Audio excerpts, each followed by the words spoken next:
Punjab police जिसकी वर्दी तो बदल गई लेकिन रवैया वही पुराना रवायती जो अभी तक स्टिल चलता आ रहा है पूरे पंजाब भर में।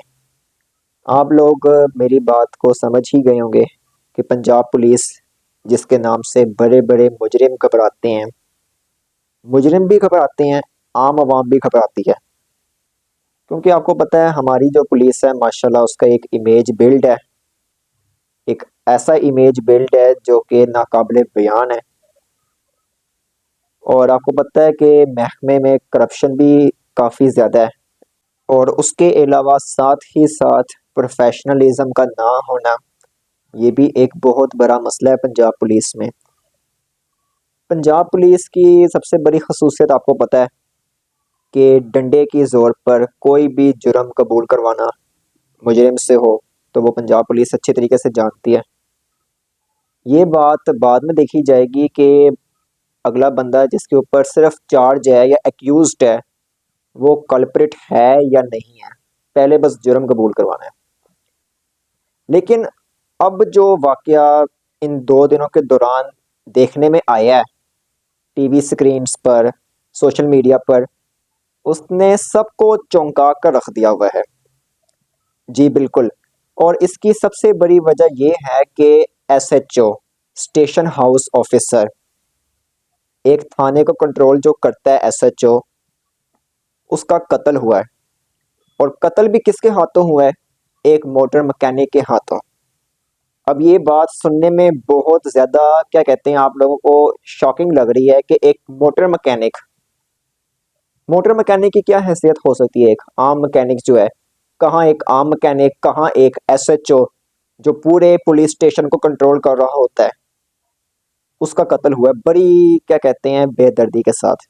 ये सारा वाकया पेश आया है लाहौर के इलाके शेरा कोट में।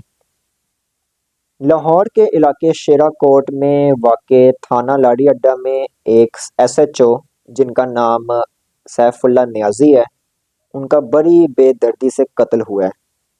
वही सैफुल्ला नियाज़ी जिसका मैंने अभी शुरू में तज़किरा किया है कि एसएचओ का कत्ल किया है एक मोटर मैकेनिक में।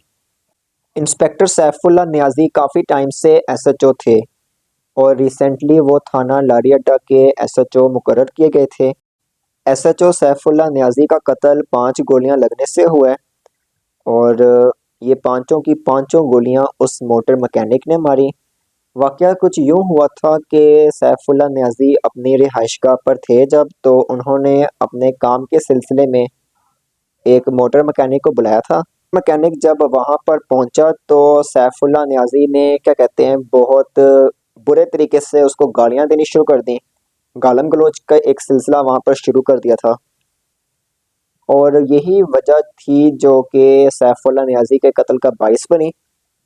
क्योंकि सैफुल्ला नियाज़ी के यहाँ जो मोटर मैकेनिक आता था वो काफ़ी टाइम से आ रहा था और जब उसने कत्ल किया सैफुल्ला नियाज़ी को तो उसके बाद डॉल्फिन स्क्वाड ने बर वक्त कार्रवाई करते हुए उसको हिरासत में ले लिया, उस मुलजिम को।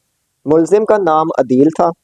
गंदी गंदी गलीस किस्म की गालियां जो हैं वो एसएचओ उस मोटर मैकेनिक को दिया करता था, जो कि मोटर मैकेनिक से बर्दाश्त ना हुआ तो उसने अपनी बंदूक उठाई और उसको 5 की 5 गोलियां दे मारी उसी टाइम में। On the spot SHO Saifullah Niazi की डेथ हो गई क्योंकि 5 गोलियां, एक गोली भी अगर किसी बंदे के दिल या दिमाग को लगे तो वो उसी टाइम उसकी डेथ हो जाती है, उसका मर्डर उसी टाइम हो जाता है। और 5 की 5 गोलियां उतार दी जाए किसी भी शख्स पर तो डेफिनेटली उसका बचना कहाँ मुमकिन हो सकता है? ये तो फिर मुआवजा ही हो सकता है, अगर वो बंदा बचे तो बचे, वरना इसका कोई भी और चांस नहीं होता बचने का। अब उस मोटर मैकेनिक के चेहरे पर ना तो कोई डर था, ना कोई नदामत थी, ना कोई खौफ था। ठीक है, हाँ, क्योंकि वो ये कह रहा था कि उसने उसकी माँ बहनों को बुरा भला कहा, उसके घर वालों तक वो पहुंचा है। ठीक है, अब किसी भी शख्स को अगर आप गालियां देते हो, चाहे वो कमज़ोर हो चाहे वो ताकतवर हो, बुरा तो उसको लगता ही है। अगर किसी भी शख्स की माँ बहन तक आप पहुंचोगे, नाज़ेबा अल्फाज इस्तेमाल करोगे, गालम गलोच दोगे, तो अगले बंदे का ज़मीर कहाँ गवारा करेगा, अगले बंदे की गैरत कहाँ ये बात गवारा करेगी। वो अलग बात है कि अब उस बंदे की ज़िंदगी क्या कहते हैं स्पॉइल हो चुकी है। एक मर्डर किया ना, ज़ाहिर बात है, वो भी पुलिस एसएचओ का। उसके बाद तो ज़ाहिर बात है उसने अब या तो जेल काटनी है या उसको फांसी हो जाएगी। जो रवैया एसएचओ का उस मोटर मैकेनिक के साथ था वो भी गलत था, और जो उस लड़के ने किया अदील ने, वो भी 100% गलत था। दोनों अपनी अपनी जगह पर गलत थे। ना ही एसएचओ साहब उस टाइम गालियां देने से बाज आए, और ना ही वो बंदा उस वक्त बर्दाश्त कर पाया। तो दोनों ने ही अपनी अपनी जानिब से वो गलतियां की हैं। क्योंकि जो भी है, भले वो उसके ज़ात तक पहुंचा है, उसके घर वालों तक पहुंचा है एसएचओ, लेकिन उसका कत्ल करके वो भी अब महफूज नहीं है। उसकी भी ज़िंदगी तबाह हो चुकी है। अब वो शायद देखते हैं कोर्ट उसका फैसला करेगा जो भी करेगा। बाकी एसएचओ साहब को भी अगर उस टाइम थोड़ी सी हया शर्म होती कि यार किसी के माँ बहन तक पहुंचना कोई इंसानियत नहीं है, कोई तरीका नहीं है, कोई प्रोफेशनलिज्म नहीं है। एक पुलिस एसएचओ है, हो ना कोई कांस्टेबल तो बंदा कहता है कि नहीं उसको तहजीब नहीं होती, कोई बात नहीं। एक एसएचओ है, स्टेशन हाउस ऑफिसर, उसका ये रवैया है, तो फिर अल्लाह ही मालिक है पूरी पुलिस का। बाकी इस सारे वाक़ये को अभी देखा जा रहा है इस पर यही एसएचओ साहब आज से 2 साल कबल इन्होंने एक रिक्शे वाले को मंशियात फरोश करार देकर उसको जेल भिजवा दिया था, और आज वही मकाफाते अमल हुआ उनके साथ। बाकी इस वाक़ये की मज़ीद इन्वेस्टिगेशन की जा रही है। जैसे ही कोई नई खबर आएगी तो वो भी इंशाल्लाह शेयर करूँगा। तब तक आप लोग मेरे साथ जुड़े रहें। मुझे इजाज़त दीजिए।